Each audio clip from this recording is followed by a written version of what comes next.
Hi everybody. So today I'm sitting with all the books over here. Actually, I've been getting a lot of questions about the books which I refer to do the videos, or which I studied when I was in my post graduation, or the books that I referred during my undergraduation. So this is a very small video where I want to show which were the actual books that I referred to, and maybe it helps you. If you have any queries, please write in the comment below the video.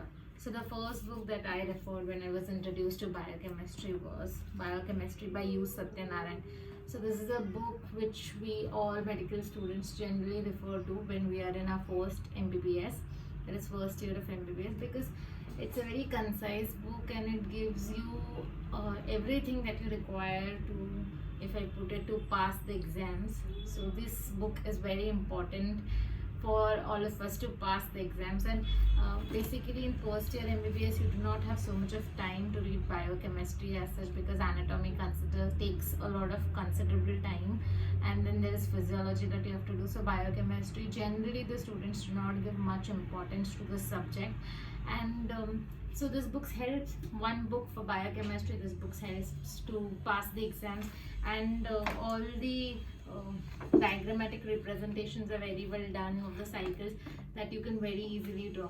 But the tip over here that I want to give is, I referred this book in my first year MBBS, but all the cycles that were given in the book, I used to put it in my rough book or rough papers.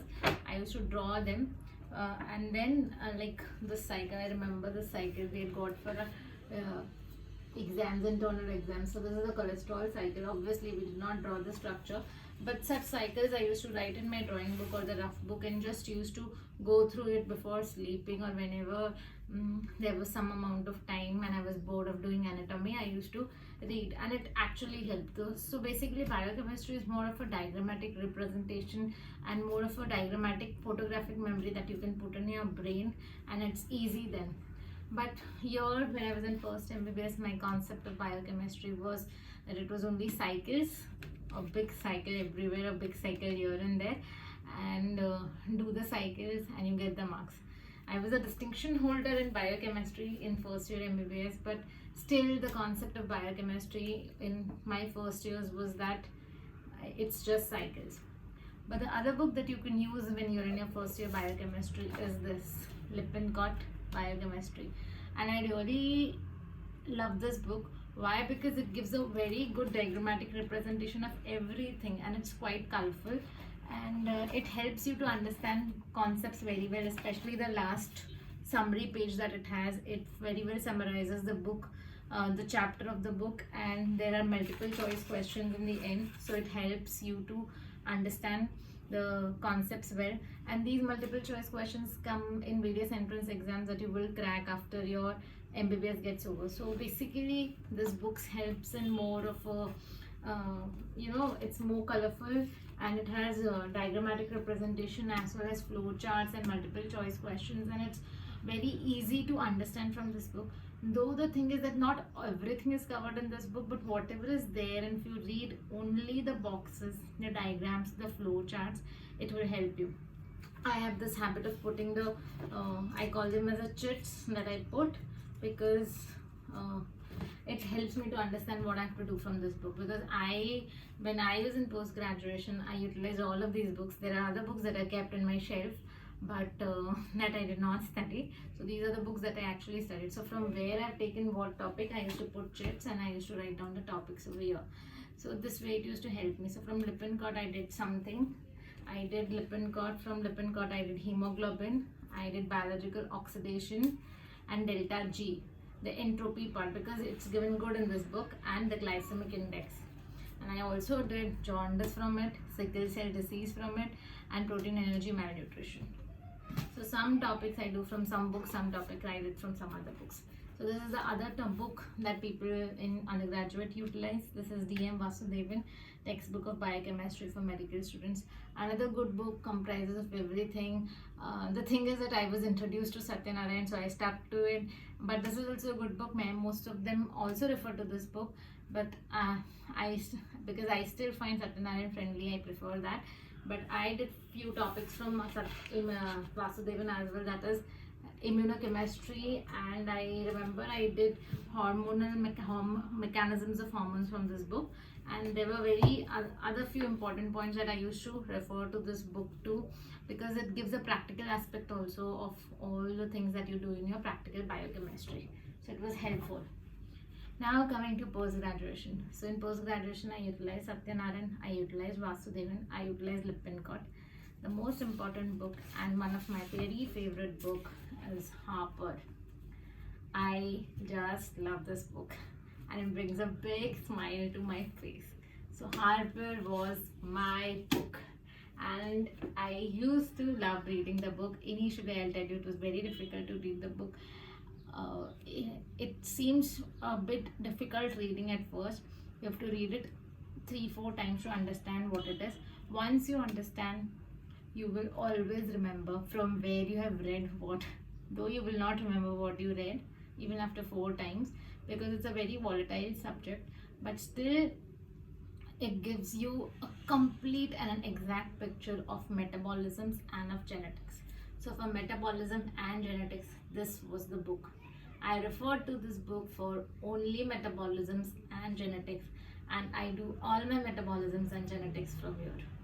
So I just love this book, and it's such a wonderful book that I always wanted to write the exam from this book, but unfortunately when I was giving my university postgraduate examination, metabolism was the least asked question in the 4 papers of biochemistry that I gave. So as there's a concept in first MBBS that biochemistry is only metabolism, and my postgraduate exam metabolism was just one question of 25 marks, the rest were all other questions. So for the metabolisms and for genetics, I swear by this book. Then small important topics are very good given, that is collagen is very good given. So my habit was to highlight the whatever was important, and I used to put chits. So I put a lot of chits over here for genomics, bioinformatics, and then biological oxidation, nucleic acids, replication, transcription. I told you I do a lot of genomics from here, genetics from here, free radicals, chaperones, lipoproteins, glycosaminoglycans. The structure is given very nicely, and where it is important is given nicely, and cancer. So I did from here, and I still swear by this book, though I am a clinical biochemist now, and mostly metabolisms are not actually coming into the picture, in the real picture, because I deal more with patients and analytes and parameters, but metabolisms are still not into the picture as important it was when I was in college or when I was an assistant professor. Now coming to the other important book that was very important in my postgraduate examination, I'll just get.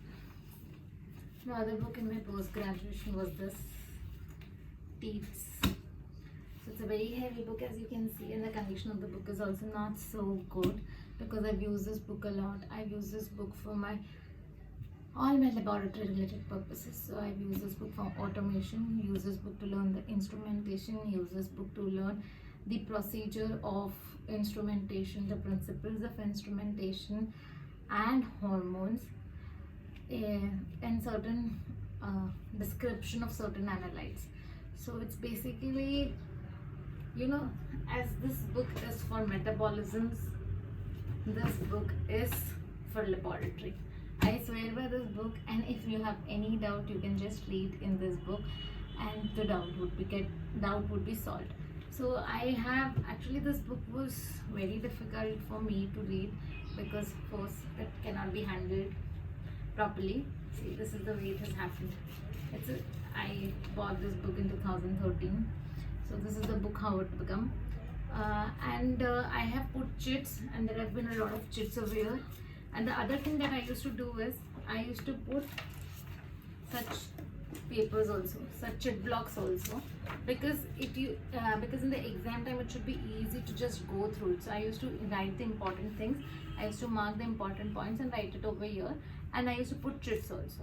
So it became very easy for me to revise during the examination, as we had exams on a continuous basis.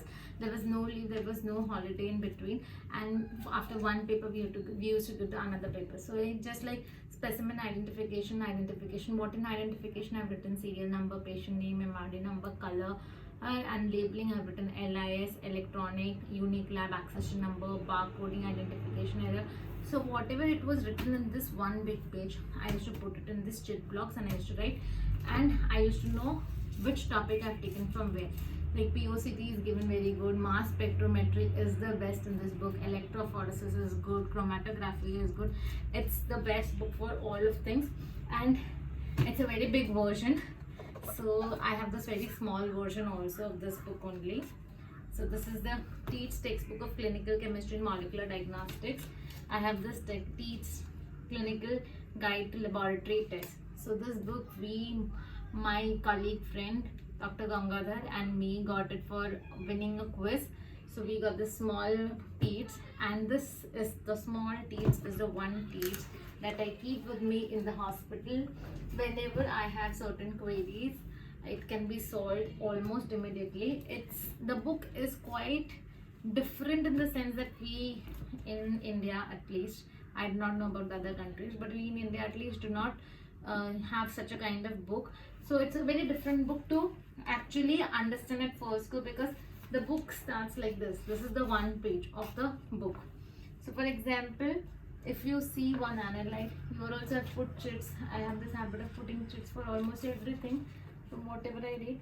So suppose I have to see what is haptoglobin. So haptoglobin, which specimen is required, the reference ranging, the different units, the chemical interferences, the diagnostic information, and the remarks. So this solves a lot of problem, comes very handy, and I keep it in the hospital for my very quick reference. Can be carried everywhere also. So, and yeah, most of the doctors do share this book with me. I have lent this book to many of them because it comes handy to them also. In laboratory medicine, this is the book that we need to have at least. So this is the other book, that is clinical chemistry. Somebody had told me that Bishop's is a very good clinical chemistry book. So I did not read much of this book, but I have still gone through it, and I found that it was a very basic book which deals with some part of clinical chemistry, some part of instrumentation. When you require a basic information and everything in one go, do not want to waste much of your time, so this is the book to go to. Now coming to this other book that I use in my post-graduation, this is Textbook of Biochemistry and Human Biology, 3rd edition by G.P. Talwar. One of our teachers had told that it's a very good book and then we should refer to it. But what I like most about in this book was this one diagram that I got only in this book, was this inborn errors of metabolism, this chart. So I actually liked this diagram a lot because this was very concise, very informative and very brief, and I felt that it told me everything about inborn errors of metabolism. Especially at that time, I felt that it was a very nice book.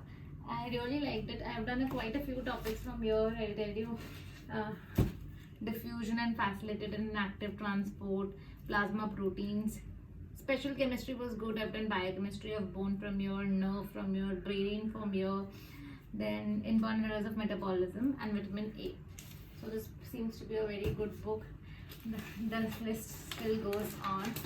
This was my other go-to book. This was Rana Shinde. So this is 2 parts actually. Rana Shinde was a go-to book. It actually gives you a very good information about the clinical chemistry and the metabolisms. Though I did metabolisms from Harper, this is also good. But why was this book so important? Because this book gave us all the old tests too. Because this is written by Dr. Brigadier M.N. Chatterjee and Rana Shinde. So we called it Rana Shinde. It gave us all those tests which is obsolete, not them, but certain examiners used to ask us, certain examiners used to be like a very important stress a lot on history. So we used to know all these tests, and still it said that you should know what happened in the history so that you can do better in your future. So yeah, this helps. Sometimes you understand why those tests were not important, or why those tests became obsolete, or why they could not do it, and why you need new tests. So yeah, this helped a lot, and it is a good book, and I've read this book a lot, entire and each and every page I've read, and I really enjoyed it. And this is one more book. This is Bhagwan Book of Biochemistry. The Bhagwan Book of Biochemistry is also lost because it's also heavy. I did quite a few topics from here as well. Now coming to the most important thing, whenever I used to get lost, these were my two books that I used to take into hand. So medicine is important when you're dealing with biochemistry. You should know why those tests, or why in that disease that picture is coming, and why the analyte is increasing or decreasing. So these two books, I mean, this is Harrison's for medicine, so it's volume 1, volume 2, very important for me. I have read hematology a lot from volume 1 of Harrison's because I was very much interested in hematology, though my part of hematology includes only iron studies and ferritin, not hemoglobin or the indices. But still, to correlate, I read a lot of Harrison for those things. And for biochemistry also, this is the go-to book. And if you see, Harrison also gives a lot of importance to biochemistry. So medicine, without medicine you cannot do biochemistry. That is very important thing. And the next that I extra did was this training program on Green Belt Six Sigma methodology.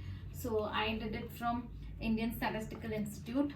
So they gave me this course material, and I read this, very nice. And I put this Six Sigma for my QC, the quality controls that I run in the laboratory. So that is how everything that I've studied, I'm putting it into my laboratory that I'm working in. And I just wanted to tell you about the book. That's all. Thanks a lot.